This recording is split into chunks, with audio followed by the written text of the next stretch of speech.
안녕하십니까? 2024년 2월 11일입니다. 지금은 설날 연휴 중이죠. 설교 복귀하는 이 시간도 그 주일 저녁 시간입니다. 이번 설교 본문이 좀 특이합니다. 예수의 변형 사건입니다. 복음서에 나오는 예수님에 관한 여러 가지 이야기 중에서 아주 특이합니다. 예수님의 형태가 변형되었다고 하는 겁니다. 그 내용은 여러분들이 잘 아실 거고요. 이런 이야기는 좀 특이합니다. 뭐 제자들을 불렀다든지 또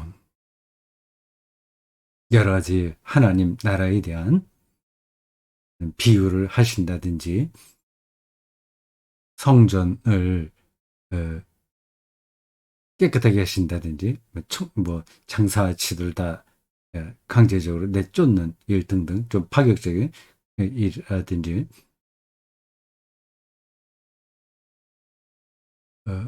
또 뭐 물로 포도주를 만든다든지 뭐 이런 것까지는 그래도 어느 정도 예수께서 행하실 만한 일들로 생각이 돼요.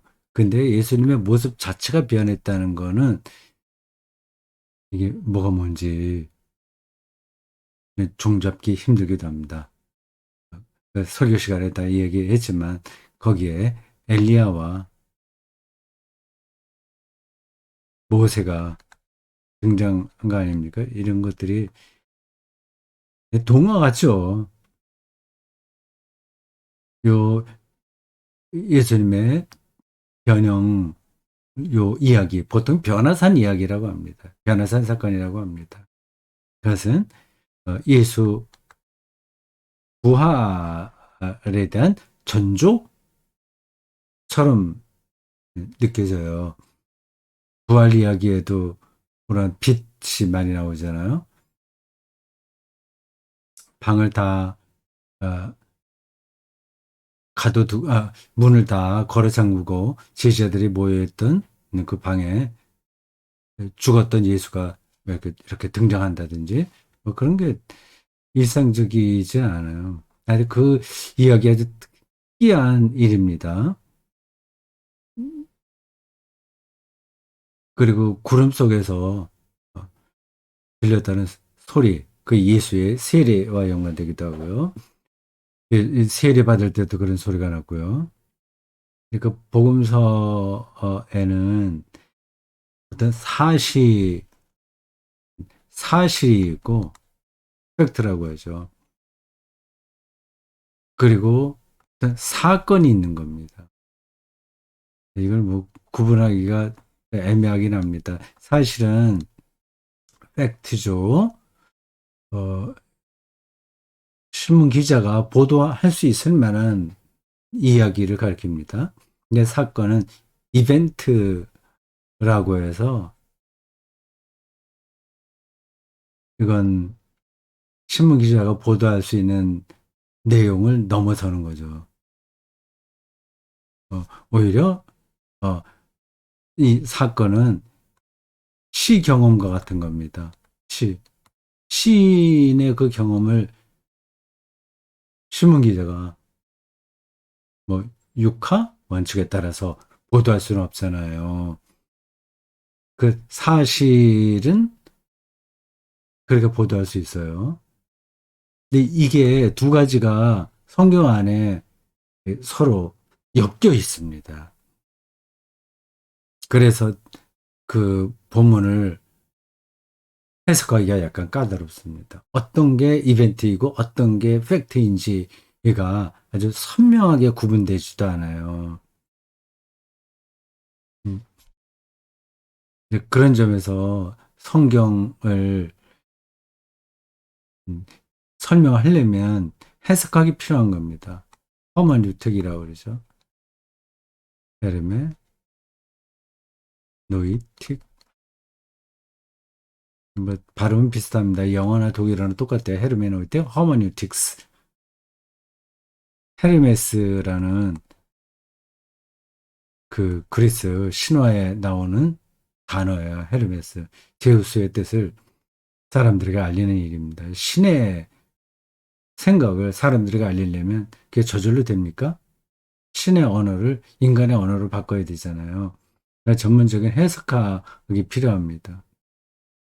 근데 그런 해석학을 공부했다고 하더라도 뭐 해석학을 어떻게 공부하는지 그 내용까지는 설명하지 않겠습니다. 어떻게 보면 신학 전체가 다 해석학이라고 할 수 있어요. 그 우리가 중고등학교 때에 시를 공부하지 않습니까? 그, 그 해석을 해야 되잖아요. 근데 아무나 그걸 또 못한단 말이에요. 성경도 비슷합니다. 자, 하여튼 그러한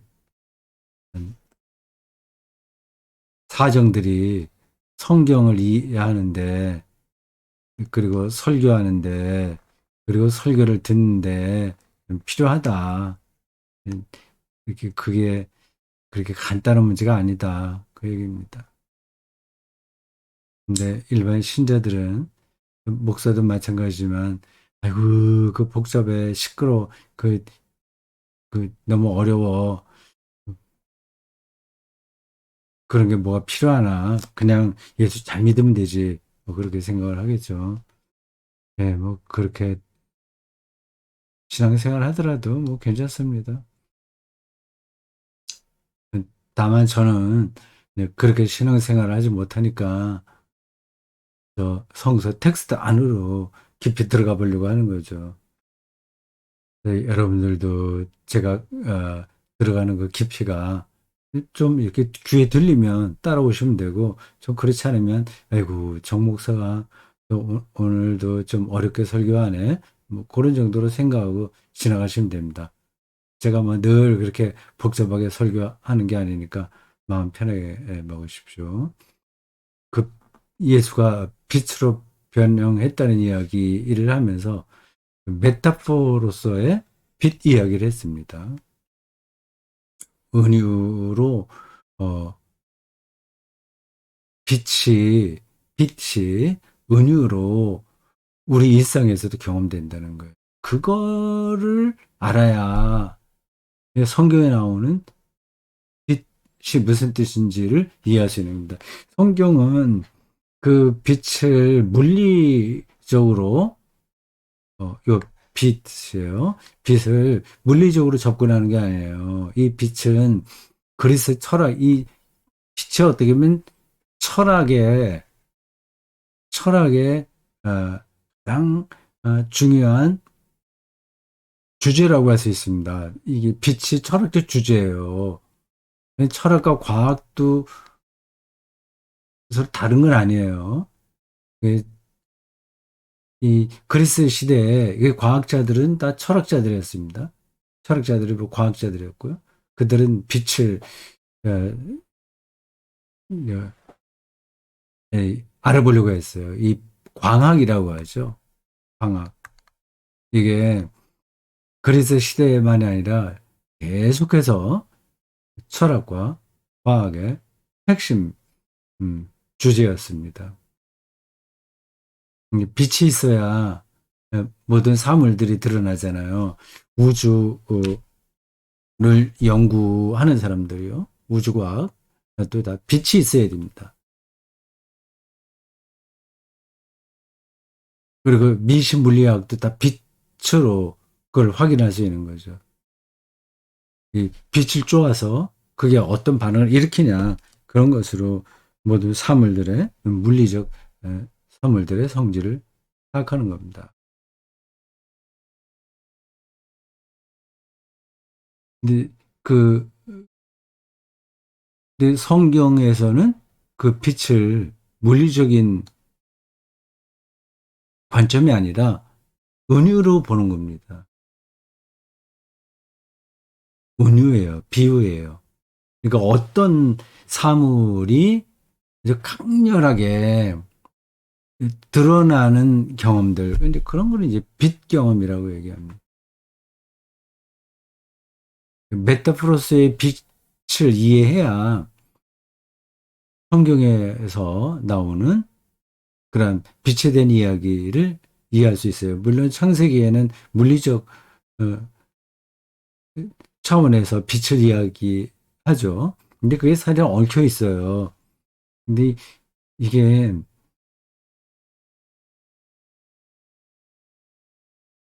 어려운 문제입니다. 아니, 어렵기도 하고 제가 자꾸 어렵다는 얘기 하잖아요. 근데 어렵다는 말은 이걸 다른 말로 하면 뭐가 될까요? 어렵다는 말은. 제가 종종 이건 정말 어려운 문제입니다. 그렇게 표현할 때 그 뜻이 뭐겠습니까? 신비롭다는 얘기, 신비롭다. 어렵다는 말과 신비롭다는 말은 같은 뜻입니다. 우리가 그것을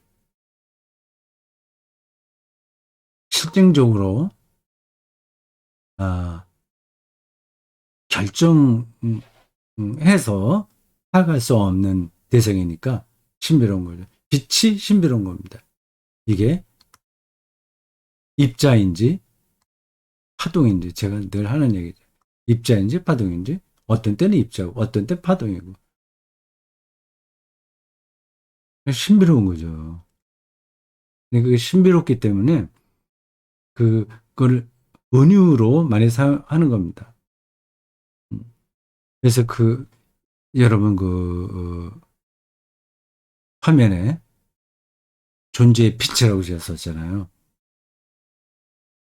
그러니까 존재를 빛으로 경험하는 겁니다. 어떤 사물이 있다는 것이 그냥 자기 영혼에 가득 차게 들어오면 그 존재의 빛을 자기가 받은 거예요.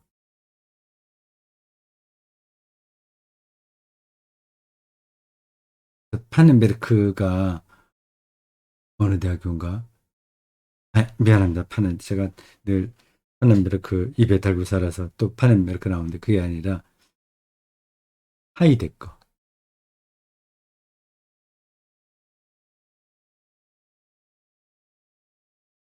D가 두 개인가? G가 두 개인가? 하이데거가 음, 대학교 교수 청빙을 받고 한 처음 그 강연의 제목이 그겁니다. 왜 존재하는 것들, 존재자는 저렇게 있는데 존재는 없는가? 존재는 더 이상 없는가? Warum gibt es Seiende? 존돈? nicht mehr? Sein이라고 하다가 제가 정확하게 그 문장을 외우지 못하겠습니다. 잊어버렸어요. 그 존재자는 이렇게 있는데 존재는 없는가?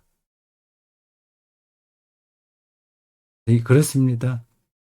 이게 이게 존재하고 있는 거하고, 존재하는 거하고, 존재하지 않는 거.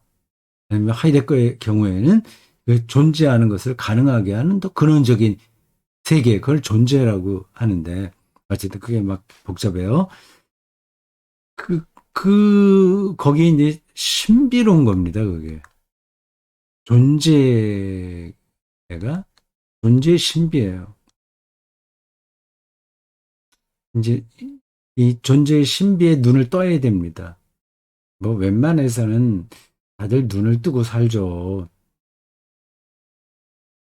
사춘기를 지나면서 더 그런 쪽으로 예민해집니다. 그래서 당황스러워요.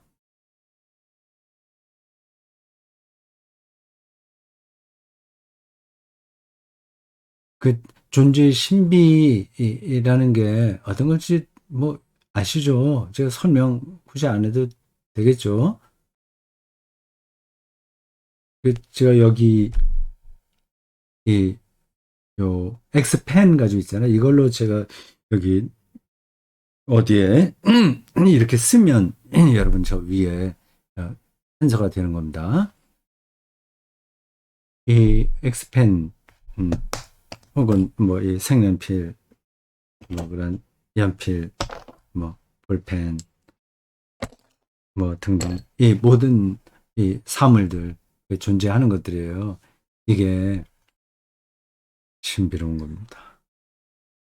그 존재한다는 것 자체가 신비로운 겁니다.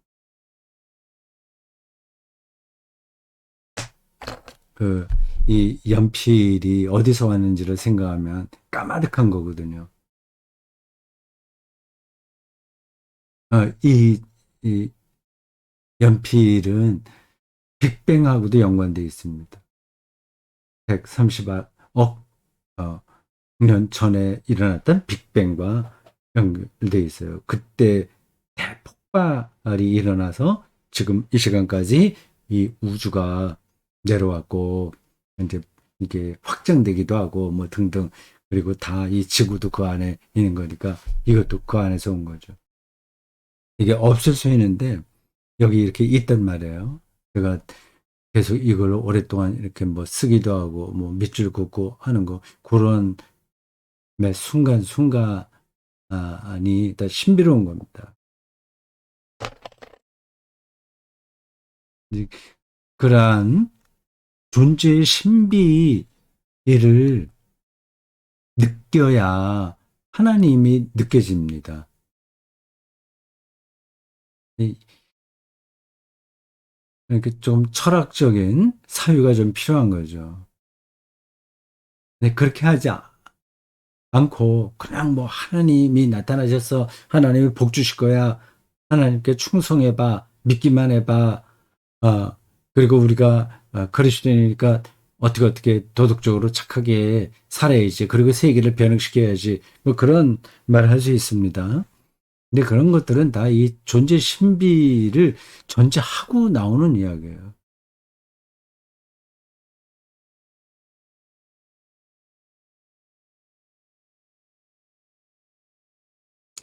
자, 됐고.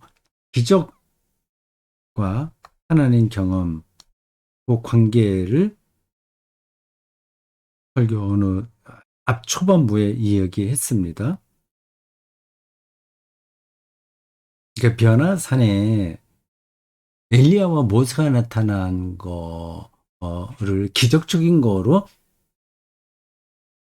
자꾸만 보지 마시라고 얘기입니다.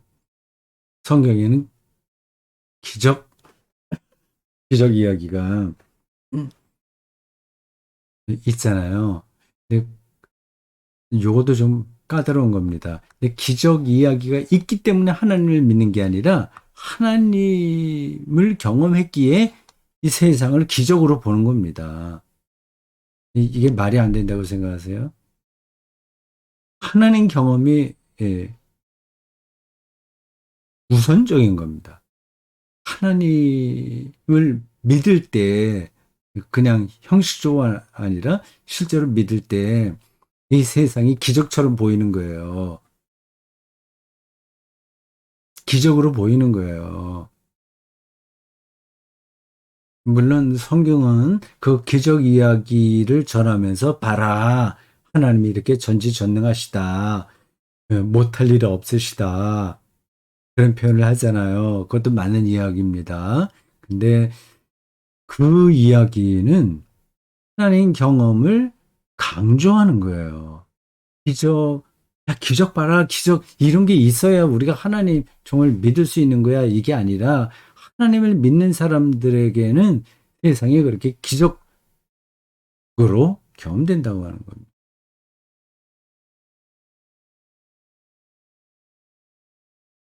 만약에 뭐 사람, 뭐 병들었던 사람이 난다거나, 뭐 심지어 보험서에는 죽었던 사람이 살아난다는 이야기도 있잖아요. 그 예수님의 부활과 뭐 나사로가 다시 사는 거 이거는 질적으로 다른 이야기예요. 어쨌든 뭐 우리는 나인성 과부의 아들도 죽었다 살았다 죽었는데 살았다 그렇게 생각을 하니까 어쨌든 그걸 전제하고 그러한 기적 이야기를 보고 하나님을 믿는 게 아닙니다. 만약에 그렇다면 세상을 다 완전히 말씀으로 세상을 창조하신 분이니까 모든 아픈 사람 없애고요. 귀신 들린 사람 다 귀신 쫓아내고 뭐 좀 악한 마음을 가지고 있는 사람들 그 마음을 다 깨끗하게 하고 그냥 그렇게 처리하면 되잖아요.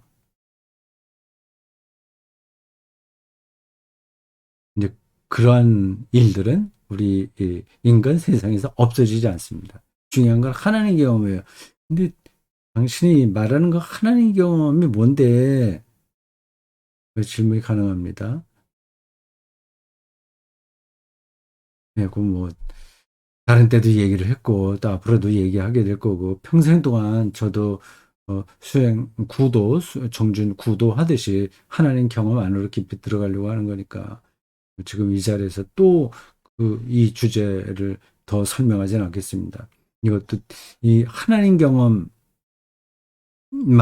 하더라도 책 한 권이 가능합니다. 그런 책도 있어요.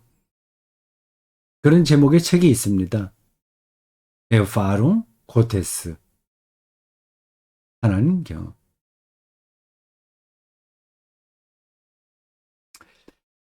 신약의 신약의 구성을 잠깐 얘기했어요. 서신과 복음서가 있다. 복음서는 예수님의 그 공생의 내러티브를 다루고 있다. 근데 신약 보면은 마태, 마가, 누가, 요한 이렇게 나가잖아요. 그래서 마지막으로 요한계시로 나오잖아요. 그러니까 마태복음이 제일 먼저 기록됐고 뭐 그렇지 않다고 하더라도 복음서가 먼저 기록됐고 예수님에 대한 얘기니까 그 제자들이 처음부터 예수님에 대한 이야기를 예수님의 공생의 동안에 어떤 일을 했다 그런 이야기를 먼저 한 것으로 생각이 되잖아요. 근데 이 복음서는 70년 이후입니다. 이후에 복음서가 나왔어요. 서신은 40년대예요. 그러니까 이 서신이 먼저 그 공동체의 중요한 텍스트가 된 겁니다. 이게 핵심이라는 거예요. 서신이. 그러니까 바울 서신이 중요하죠. 물론 뭐 다르게 볼 수도 있어요. 그 예수님에 대한 이야기는 이미 다 알고 있기 때문에 그걸 전제하는 거지.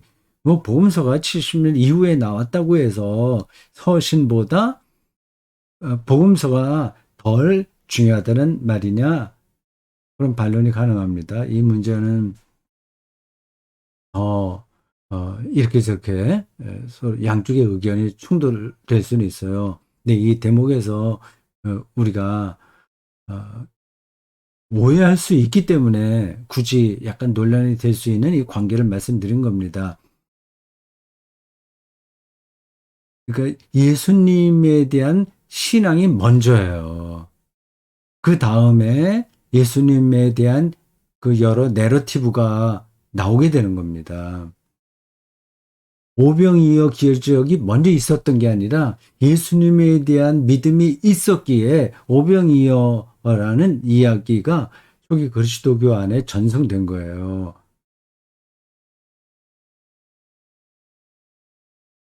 그래서 이, 이 복음서만 놓고 볼 때도 그, 그 순서가 앞에서부터 뒤로 나가잖아요. 예수님의 출생 이야기는 마태복음하고 누가복음만 있으니까 뭐 그걸 뺀다고 하더라도 예수님이 하나님 나라 선포하는 이야기에서부터 시작해서 쭉 뒤로 가잖아요. 십자가 죽음과 부활까지 나오잖아요. 그 복음서 그 전개를 그렇게 나온 차례들을 읽으면 뭐 읽는 거야 읽을 수 있지만 그 복음서가 말하려는 핵심을 알려고 할 때는 그렇게 순서대로 읽으면 안 돼요. 거꾸로 가야 됩니다. 부활에 대한 경험이 전제되고 그 안에서 예수님의 공생의 사건들이 특별한 의미를 얻게 되는 겁니다. 그 전까지는, 그러니까 부활에 대한 경험이 있기 전까지는 예수님의 공생의 사건들은 다 묻혀 있는 거예요. 아, 무슨 얘기냐. 공생애 때 뭐, 죽은 사람 살리고, 오병이어 기적이 있고, 물로 포도주 만들고, 여러 가지 메시아로서의 그런 증거들이 많이 있지 않냐. 메시아. 핵심은 이제 메시아죠. 예수가 메시아라고 할 때. 그게 이제 신학이 말하려고 하는 거 아니겠어요? 이 메시아성이 예수님의 공생애 때 다 드러났다. 그렇게 말할 수 있어요. 그런데 그렇지 않습니다. 제자들 보세요. 제자들도 예수님의 십자가 죽음 뒤에 흩어졌습니다. 만약에 예수님의 공생애 중 그 메시아성이 확연하게 드러났다면 그러면 제자들이 예수님의 십자가 죽음 다음에 흩어질 리가 있습니까? 이거는 인류를 구원하기 위한 하나님의 섭리니까 우리가 이 어려운 상황을 뚫고 나가자 그렇게 했겠죠. 그렇지 않습니다. 실망했어요. 그리고 예수님 스스로도 십자가 죽음에서 엘리 엘리 라마 사박다니라는 토로까지 하지 않으셨습니까? 그러니까 부활의 빛이 있었기에 이제 제자들은 그 어, 절망적인 상황 가운데서도 예수님을 믿을 수 있었던 거죠. 그래서 순교까지 가게 된 거죠. 그게 1세기 동안에 일어났습니다. 예수님 33년 생애 대충 이제 그렇게 잡고 본다면 30년 초반, 뭐 정확하게는 주후 30년의 십자가 처형을 당했다고 하는데 그 이후로 한 2, 3대에 걸쳐서 특별한 일들이 초기 그리스도교 공동체 안에서 벌어진 거예요. 거기에 핵심은 예수를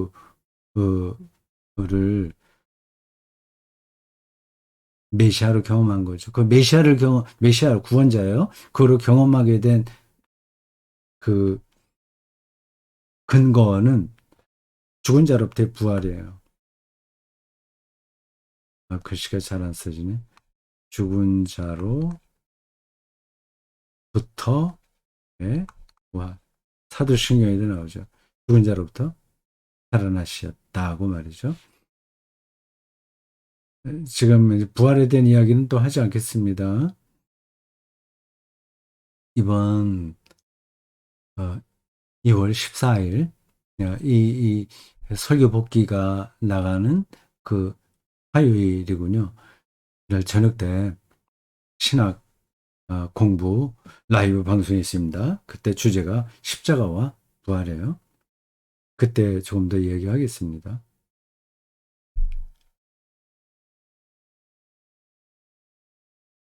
예수님에 대한 특별한 경험, 그게 그리스도교 신앙을 가능하게 했다. 그 특별한 경험을 일컬어서 죽은 자로부터의 부활이라고 얘기한다.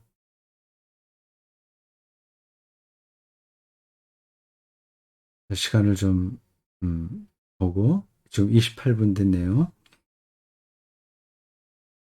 그리스도교 안에서는 예수가 독보적인 자리다. 그 설교 시간에 얘기했습니다. 그 유대교나 이슬람은 자기들의 종교 창시자 그 모세와 마호메들을 믿지 않습니다. 그들의 가르침을 통해서 하나님을 믿는 거죠. 근데 우리 그리스도교는 예수를 믿어요.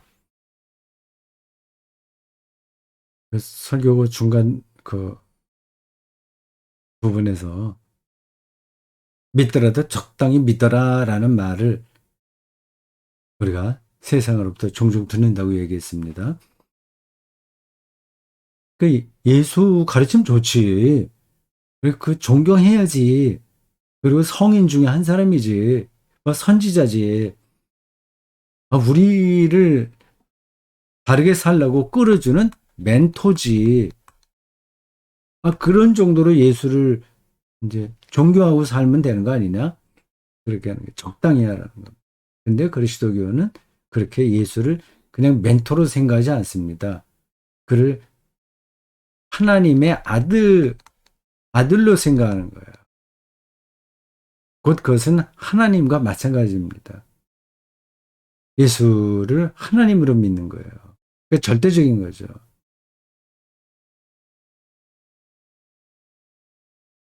그러니까 그리스도교 신앙에서는 적당히 믿어라라는 말은 해당이 안 됩니다. 근데 뭐 이 세상 살이에 여러 가지로 치이기도 하고 즐겁기도 하고 하니까 뭐 어떻게 예수 맨날 교회 와서 살란 말이냐? 물론 그건 아니죠. 교회 생활을 과잉되게 많이 하라는 얘기 아니라 예수에게 자기의 존재 전체를 맡긴다는 얘기입니다. 그냥 존경하는 하나의 도반이 아니에요. 믿는 사람들끼리는 도반이 될 수 있어요. 제가 여러분의 도반이 되는 거예요. 저도 여러분과 제가요. 그리고 어떤 분들은 저를 이제 멘토로 생각하기도 합니다. 그건 가능해요. 근데 우리는 예수님을 도반이나 멘토로 생각하지 않습니다. 그는 절대자인 거예요. 그 절대자라는 말은 우리가 원하는 걸 모든 걸 다 해주신다 그 뜻이 아니라 우리의 미래, 죽음 이후까지의 모든 운명을 그분에게 다 맡긴다는 얘기입니다. 그렇게 맡길 대상이 있다면 그게 이제 종교의 핵심인데 그는 그 누구를 부러워하지도 않고 두려워하지도 않죠. 부러워하지도 않고 두려워하지도 않고 자기의 길을 가는 겁니다. 그게 그리스도인의 일상이라고 할 수 있어요. 그 삶이죠. 그게. 적당히 믿으라고 하는 말은 해당하지 않는다. 우리 그리스도인에게.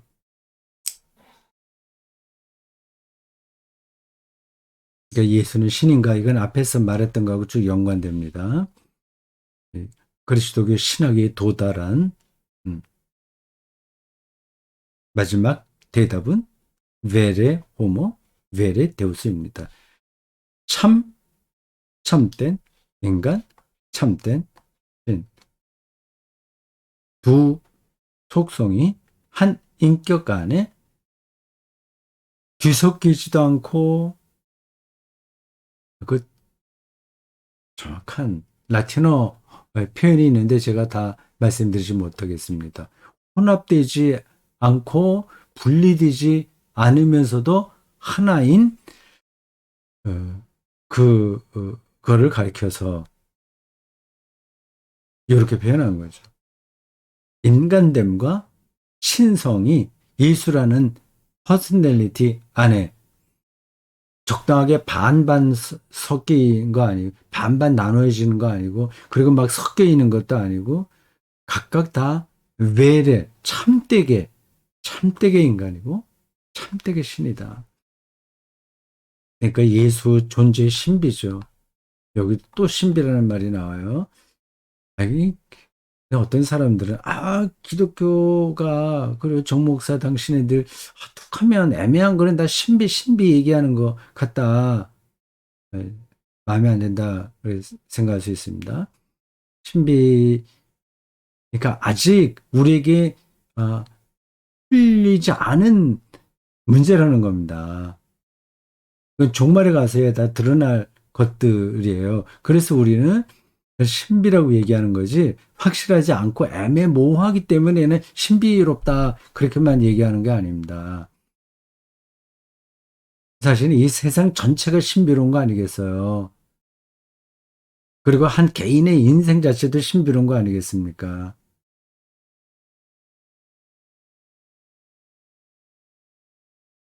설교 중후반부에 우리 그리스도인은 다른 사람의 인생을 판단하지 않는다고 얘기했습니다. 뭐 동의하지 않을 수도 있어요. 다른 사람들은 믿지 않고 다 지옥 가고 뭐 하는데 아니 심판받는데 그걸 가만히 두라는 얘기냐? 그러면 선교의 그 열정과 소명을 어디서 찾는단 말이냐? 하는 질문이 가능하죠. 그렇죠. 그 문제는 좀 예민합니다. 이제 타종교에 대해서 더 이상 기독교는 개종하지 않는 쪽으로 가요. 이미 오래전부터 그랬습니다. 이건 설교 중에 그래 예수 믿지 않고 내 인생살이를 럭셔리하게 남부럽게 살다가 어, 죽는다고 해서 허무하게 죽는 거 아니지 않냐? 뭐 예수 믿지 않는다고 해서 뭐 꼭 허무하게 죽나? 그런 질문을 설명하는 중이었습니다. 네, 그들의 인생이 어떻게 될지는 우리는 몰라요. 그들을 우리가 판단하지 않습니다. 제가 그래서 어떤 뭐 장례식이나 뭐 추도 뭐 조문 이런 갔을 때 예수 믿지 않은 사람들이 고인이었을 경우에 그런 얘기합니다. 교회를 다니지 않고 예수 믿지 않았지만 하나님께서 지으신 자이므로 우리가 모르는 방식으로 하나님의 품에 안겼을 겁니다. 그렇게 해요. 그런 정도가 최선이 아닐까 싶어요. 우리는 아, 누- 교회 밖에 있는 사람들의 운명이 어떻게 될 거냐에 대한 그, 그 오지랖? 어떻게 보면 표현이 좀 그런데 오지랖에 떨어질 필요가 없습니다. 자기께 좋으면 된 거야. 그리스도교의 이 구원의 가르침이 옳다고 생각하고 좋다고 하면 그 길을 좌고 우면 하지 않고 가면 되는 겁니다. 근데 그거를 잘 못하니까, 교회 밖에 있는 사람은 구원을 못 받지? 어쩌지? 불쌍하지? 자꾸만 그런 얘기 하는 겁니다. 우리는 우리의 길을, 인생 다른 사람 판단하지 않고, 우리의 길을 가는 것만 하더라도 바빠요. 시간이 없어요. 짝퉁 생명과 찐 생명이라고 하는 표현을 했어요. 이건 찐은 젊은 사람들이 쓴 용어인데, 진이라고 하는 참되다는 말을 강조해서 그렇게 말한다고 하네요.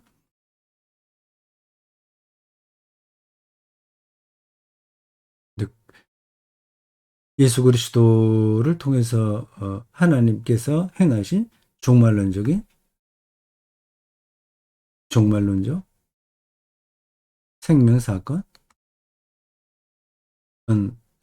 늘 우리가 믿음으로 받아들이고 우리도 예수 그리스도에게 유일례적으로 일어났던 그 부활에 참여하게 된다는 믿음으로 이 세상을 사는 것이 찐 생명이라는 거죠. 이런 설명도 좀 관념적으로 들어올 수 있어요. 그건 여러분들 극복하셔야 됩니다. 그럼 마지막에 오늘 너무 많죠? 9가지나 되네요. 다른 때보다 조금 많은 이유가 일단 이번 주제가 좀 난해하기 때문에 그렇습니다. 예수의 변모 사건, 도대체 변화산에서 일어난 사건이 뭐야? 뭐, 좀, 그거를 설명하려니까 굉장히 여기에는 신학적인 사유들이 많이 들어가 있는 거거든요. 그거를 그냥 일상을 다른 예수 믿지 않은 사람들하고 비슷하게 사는 사람들에게 우리 그리스도인들의 삶은 똑같잖아요. 세상 사람들하고 설명하는 게 쉽지가 않아서 저도 설교 준비할 때도 좀 힘들었고 설교하면서도 요번에 조금 더 힘들었습니다. 음, 그래서 이제 복귀라도 조금 더 자세하게 해봐야 되겠다 싶었어요. 또 하나는 지금 연휴기 때문에 뭐 좀 시간이 널널하기도 해서 좀 편하게 하는 중입니다. 네, 40분까지, 40분, 보통 때는 30분인데 40분 조금 넘더라도 그렇게 마지막으로 이거 설명하겠습니다. 이게 부활생명, 종말론적 사건이거든요. 종말론적 생명이거든요. 이게 부활이 뭔지 아직까지 우리가 몰라요. 종말이 돼야 그게 다 드러나게 될 겁니다. 어, 부활은 단순히 우리의 몸이 다시 이렇게 현재 상태로 돌아오는 게 아니라는 건 제가 누님 말씀 드렸습니다. 하나님의 생명으로 변화되는 거예요. 근데 그거를 다른 말이 없으니까 아, 부활이라고 얘기하는 겁니다. 근데 그 부활을 말할 땐 늘 죽은 자로부터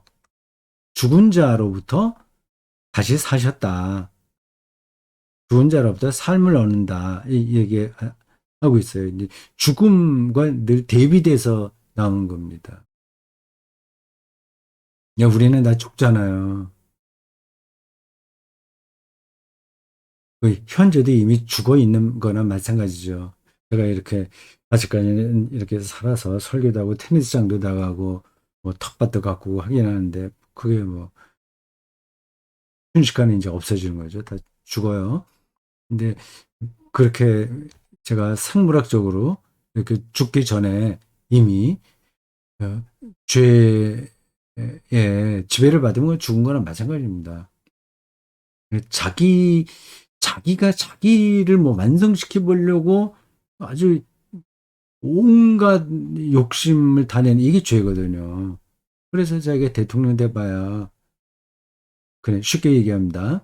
근데 욕심이잖아요. 정말 나라를 위해서 어, 내가 대권 후보가 되겠다고 하는 사람들도 뭐 없는 건 아니겠죠. 근데 더 들어가면 다 정치적 욕망이잖아요. 뭐 그런 게 필요하기도 합니다.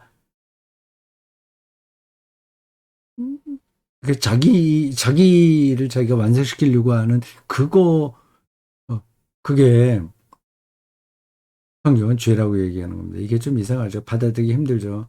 무슨 얘기야. 지금 그렇게 열심히 해서 내 인생을 완성하고, 저 그럴듯하게 하고, 존경도 받고, 좀 그렇게 사는 게 그게 당연한 건데, 그걸 죄라고 얘기하면 되나? 하잖아요. 근데 성경은 그걸 죄라고 얘기합니다. 그러니까 아무도 죄에서 벗어나지 못하는 거예요. 그렇게 사니까. 그렇게 안 살아갖고는 삶에도 유지가 되지 않으니까.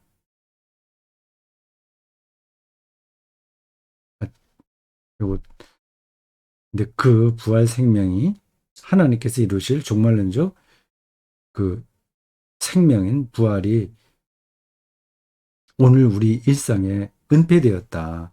산 위와 산 아래가 결국은 하나다 얘기를 했어요. 산 위는 아주 환, 환상적인 음, 황홀경이 가득한 그 미래 생명에 의해서 빛이 찬란한 경험이라고 한다면 산 아래는 간질병 아이가 고통받고 있으며 제자들마저 속수무책으로 어, 그 사태를 방관할 수밖에 없는 그 상황입니다. 예, 그게 그 안에 산 아래에 산 위에 황홀한 삶이 은폐되어 있다. 이걸 이제 우리가 뚫어봐야 기독교 신앙이 성립된다고 얘기해요. 이게 구체적으로 뭐냐 하는 걸 제가 설교 복귀 이거를 이제 차례를 이제 정할 때 설명해야 되겠다고 생각을 했습니다. 그러니까 제가 아는 한도 안에서 설명을 하려고 했던 거죠. 앞에 설명하다가 시간이 많이 갔고요. 이걸 어, 한두 마디로 말하기 힘들어요. 그리고 다른 때도 비슷한 것들은 많이 말씀드렸습니다. 그래도 그래도 하나만은 조금 단서만은 말해야 되겠죠. 음,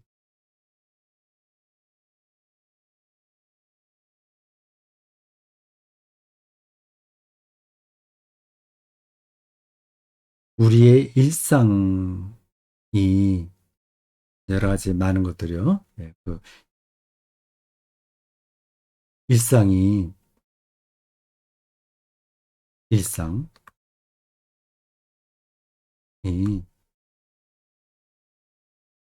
종말과 연결되어 있는 겁니다. 자, 그 우리 개인에게는 죽음이 종말이니까 이렇게 생각하시면 돼요. 내가 오늘도 밥 먹잖아요. 그게 일상이잖아요. 곧 이제 나는 밥을 먹지 못하는 순간이 옵니다. 그러면 이 밥 먹는 행위는 황홀한 거죠. 그렇게 이 일상, 이 순간순간에 그 죽음의 그림자가 들어와 있다는 사실을 알고 그 매 순간에 벌어지는 것들을 충만하게 살아내는 겁니다. 이게 종말론적 삶의 태도예요. 내가 이제, 어, 뭐 우리 가족이나 내가, 각자 여러분도 그래 생각해 보십시오. 불치병에 걸려서 병원에 들어갔다. 그래서 호스피스에 들어갔다. 그 얼마나 그 절망적이겠습니까? 근데 그 호스피스에 머물게 되는 몇 달도 삶을 화려하게 느낄 수 있어요. 아침 햇살을 여전히 볼 수 있잖아요. 물 한 잔 모금 마실 수 있잖아요. 간호사 하는 말을 들을 수 있잖아요. 하여튼 그런 겁니다. 하여튼 그, 자, 오늘 여기까지 하겠습니다. 이 복귀가 올라갈 때, 주민이 연휴가 끝날 때인데, 어쨌든, 그래도 미리, 나중에 올라가지만, 뭐, 지금은 제가 연휴 중이기 때문에 그렇게 인사를 드립니다. 설 연휴 잘 보내시고요. 잘 보내셨겠죠? 자, 다음 주에 또 뵙겠습니다.